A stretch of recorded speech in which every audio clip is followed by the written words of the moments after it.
Kreipimasis į bendruomenės, bendruomeniškumas tai galimybė kiekvienam panaudoti savo sugebėjimus, patirtį, įgauti naujų žinių, susirasti draugų ir keisti savo gyvenimo kokybę bei aplinką.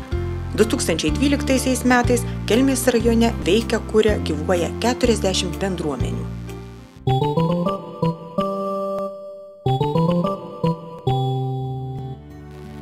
Vaiguvos kaimo bendruomenė savo gyvavimo metu skaičiuoja nuo 2001. Šiuo metu bendruomenėje 27 aktyvūs jos nariai, kuriuos vienija noras burtis, sveikos gyvensenos populiarinimas, istorijos fiksavimas ir tradicijų puoselėjimas.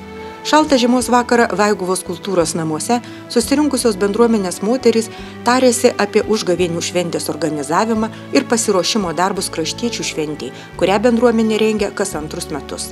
Pagrindiniai Vaiguvos bendruomenės tikslai – gerinti kaimo žmonių gyvenimo kokybę, skatinti jų aktyvumą kultūrinėje, socialinėje, sveikatinimo srityje. Pasak bendruomenės pirmininkės Zosės Radžiuvienės, artimiausiuose planuose parkelio tvarkymas, išnykusių kaimų, kurių vien vardas likęs, įamžinimas.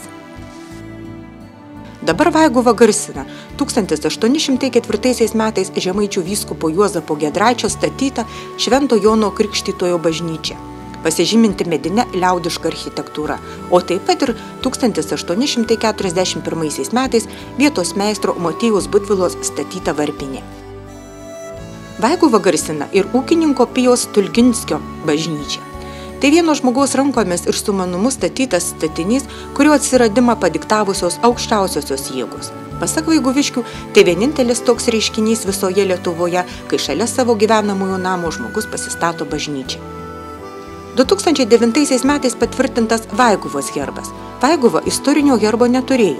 Heraldikos komisijoje kartu su Vaiguvos bendruomenė buvo nuspręsta herbe pavaizduoti sidabrinę gegnę, kuri asocijuojasi su pirmąja Vaiguvos pavadinimo raide ir upe Knituje.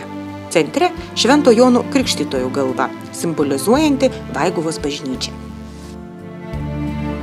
Vaiguvos bendruomenės nariai džiaugiasi Vaiguvoje gyvenančio tautodailininko Aivaro Norbuto parama.